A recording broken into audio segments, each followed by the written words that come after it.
Yok, trafiği boşaltalım biraz. Yok, boşaltalım. Onlar orada. O İsrail'de şey için. Hakkını halanı.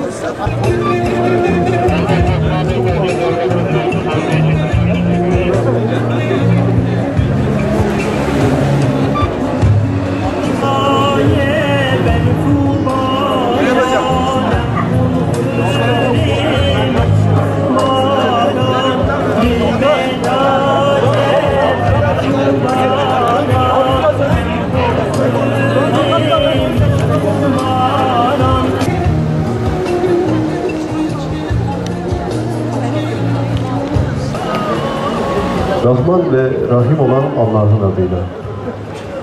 Değerli basın mensupları, kıymetli kardeşler, geçtiğimiz günlerde kinleri gözlerinden fışkıran, taşan 33 Fransız Yahudi bir kadının faili meçhul bir cinayetle öldürülmesi üzerine aralarında Fransa'nın eski Cumhurbaşkanı'nın da bulunduğu bu sapık güruh, Kur'an'ın bazı ayetlerinin çıkarılması gerektiğini, bu ayetlerin Yahudi düşmanlığı ve şiddeti teşvik ettiğini dile getirerek böyle bir sapkın düşüncelerini ortaya koymuş oldular.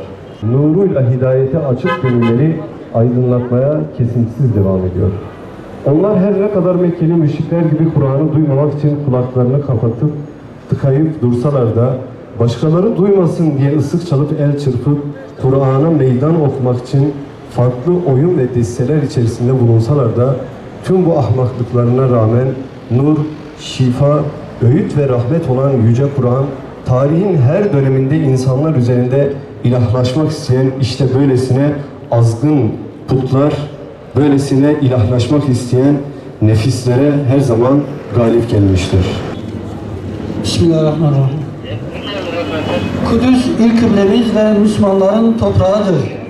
ABD'nin İsrail Büyükelçiliğini Kudüs'e taşımasına tepki göstermek, Filistinli kardeşlerimizin düzenlediği büyük dönüş yürüyüşüne destek vermek, büyük felaket olarak adlandırılan Nakba'nın 70. yılını protesto etmek ve Fransa'da Yüce Kitabımız Kur'an-ı Kerim hakkında yayımlanan hassiz bildiri lanetlemek için bütün kardeşlerimizle meydanlardayız. Takbir! Allahu Ekber! Takbir! Allahu Ekber! Takbir! Allahu Ekber!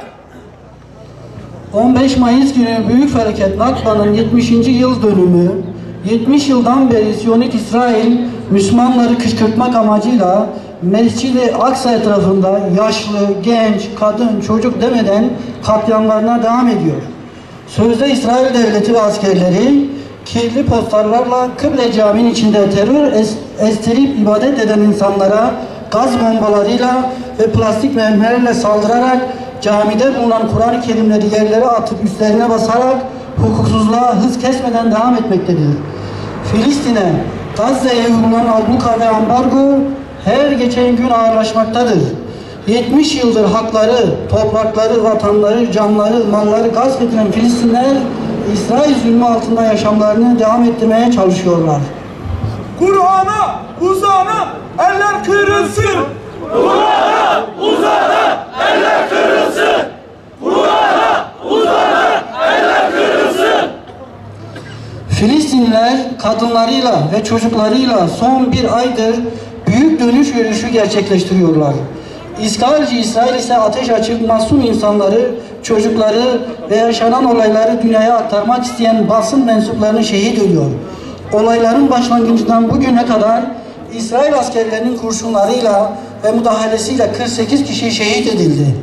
8.000'in üzerinde de kişi de yaralandı. İlk kıblemizin bulunduğu Kudüs ve Filistin 1948 yılından beri hukuksuz olarak kurulan Siyonist İsrail işgali altındadır. Siyonist İsrail devleti Kudüs'ü hukuksuz bir şekilde tüm uluslararası anlaşmalara aykırı olarak başkent yapmak istemektedir. Kim hangi kararı alırsa alsın Kudüs İslam'ındır ve Kudüs bizimdir. Kudüs sahipsiz değildir. Kudüs Mekke ve Medine'den sonra bütün Müslümanların kutsal bildiği Mescid-i Aksa'ya ev sahipliği yapmaktadır. Şimdi ilk kıblemize Peygamber Efendimizin sallallahu aleyhi ve sellemin İsra yürüyüşüne çıktığı, çevresi mübarek kılınan peygamberler mirası bu beldeye sahip çıkma zamanıdır. Kudüs bizim onurumuzdur. Mekke ve Medine Müslümanlar için ne kadar kutsalsa Mescid-i Aksa ve çevresi de o kadar kutsaldır.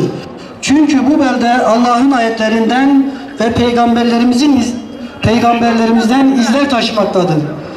İşgalci İsrailci ve taşeronları kutsallarımızı çiğniyor, değerlerimizi ayaklar altına alıyor. İnsanlığı katlediyor. Kutsallarımız çiğnenirken, değerlerimiz ayaklar altına alınırken, kardeşlerimiz katledilirken hiçbir şey yapmadan yerimizde durmak, seyretmek Müslümanlara yakışmaz. Ölmeyi tercih eder. Müslüman uyuma, Kur'an'a sahip çık. Müslüman uyuma, Kur'an'a sahip çık. Müslüman uyuma, Kur'an'a sahip çık.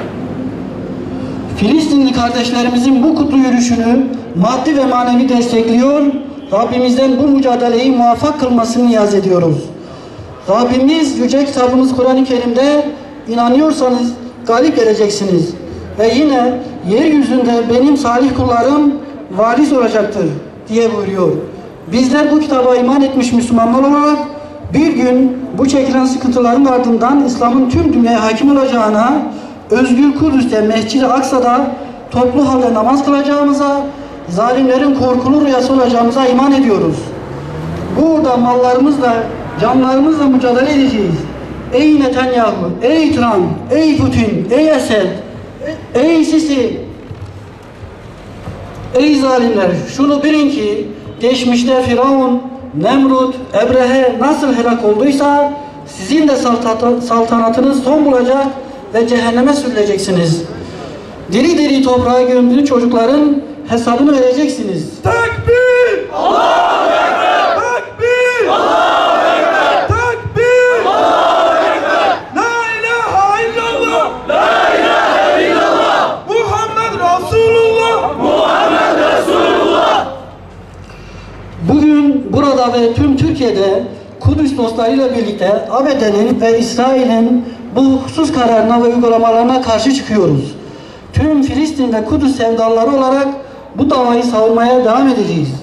Türkiye'yi uluslararası mekanizmaları ve herkesi harekete geçmeye ve İsrail'in attığı hukuksuz adımları ve işgali durdurmaya çağırıyoruz.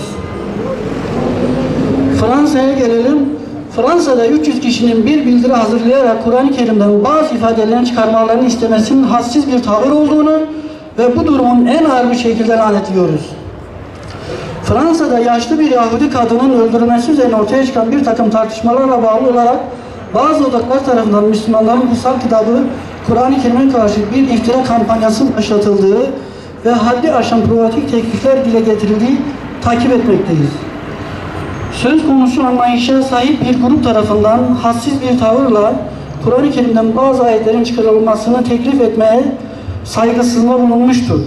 Bütün Müslümanların istisnasız ortak inancına göre Kur'an-ı Kerim Allah'ın indirdiği son kitap. Bu ilahi kelam hiçbir harfi değişmeden günümüze kadar gelmiştir. Kıyamete kadar da değişmeyecek, değiştirilmeyecektir. Kur'an-ı Kerim'e göre inancı ne olursa olsun insan hayatı değerlidir, dokunulmazdır. Hatta bir insanın haksız yere öldürülmesi, bütün insanların öldürülmesi, bir insanın yaşatılması ise bütün insanlığın yaşatılması gibidir. Bütün bu gerçeklere rağmen münferit ve faili meşhur bir takım olaylar üzerine algı oluşturarak İslam'a, Müslümanlara ve Kur'an-ı Kerim'e iftira edilmesi akla, ilme, tarihe, hakka, hukuka ve vicdana aykırıdır. Bu ön yargılı çaba özellikle son zamanlarda Müslümanların temel hak ve hukukunu tehdit eden İslamofobiye hizmet etmekten başka hiçbir işe yaramayacaktır. Bütün Müslümanları incitecek bu tür provokatif eylemleri şiddetle kınıyor ve tüm dünya kamuoyuna daha insaflı ve hakkaniyetli olmaya devam ediyoruz. Kur'an'a uzanan diller kurulsun. Necmettin hocamıza çok teşekkür ediyoruz. Rabbim kendilerinden razı olsun. Şimdi de dua için ellerimizi semaya doğru kaldırıp Rabbul Alemine halimizi iletiyoruz, arz ediyoruz. Ya Rabbel Alemin, bana dua edin, dualarınızı kabul edeyim.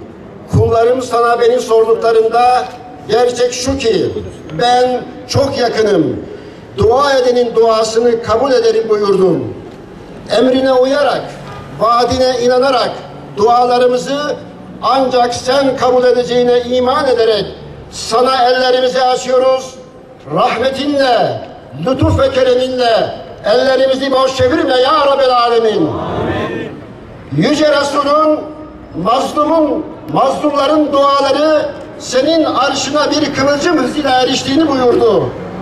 Mazlumlar olarak her türlü zulme maruz kalan bütün kardeşlerimiz adına sana yalvarıyoruz ya Rab.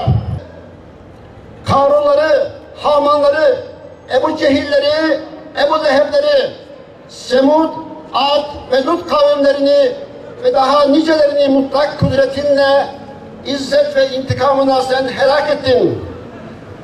Asrımızda bugün Müslüman milletlere yapılan zulüm, imha ve öldürmeler yanında şimdi de kutsal değerlerimize, yüce kitabımız, rehberimiz, anayasamız, Kur'an-ı Kerim'e dil uzatan sözde aydın Fransız yazarları, ilk kıblemiz Kudüs'ü, melun İsrail başkent yapmak isteyen zalim, facir Amerika'yı sen Zu intikam isminle onları kahru perişan et ya Rabbel Alemin. Ümmetin üzerine bir kabus gibi çökmüş tağutların anlatılması güç. Bütün teferruatıyla ancak senin mağlumun olan her türlü zulmü reva gören azgın tağutlardan sana şekva etmekteyiz. Mazlumuz. Adaletinle, ihsanınla yanımızda ol ya Rab. Yardımınla bizleri destekle ya Rab. Rabbim, zalimler, kan içiciler, zulümlerine doymak bilmiyorlar. Ama sen bunların hepsini biliyorsun. Hepsini gücün ve kudretinle kuşatan sensin. Bugün dünyanın her türlü şer mihrakları bu ümmeti dağıtmak, parçalamak, sonunu getirmek için içeriden dışarıdan el birliğiyle her türlü yolu denemektedir. Sen bunlara fırsat verme ya Rab. Biz inanan kullara uyanma şuuru, bir olma, ümmet olma, kardeşine sahip çıkma şuurunu nasip et ya Rab. Kutsal değerlerine saldıranlara dur deme şuurunu nasip et ya Rab. Allah'ım biz onları sana havale ediyoruz. Sen onların hakkında gel. Onlara müstahaklarını ver ya Rab. Onları helak et. Topluluklarını darmadağın et. Sebat ve kararlar olmasın. Kalplerine müminlerin korkusunu sal. Ve onlara karşı bize apaçık fetihler, güçlü yardımlar ve destekler ihsan et ya Rab. Rabbimiz affet bizi. Bize acı. Kafirlere karşı bize hep yardımcı ol. Zaferden zafere sen koştur bizleri ya Rabbel Alemin. Bize dünyada da bir güzellik ver, ahirette de bir güzellik ver ve bizi cehennem azabından koru ya Rab. Ve ahir davana elhamdülillahi Rabbil Alemin. El Fatiha.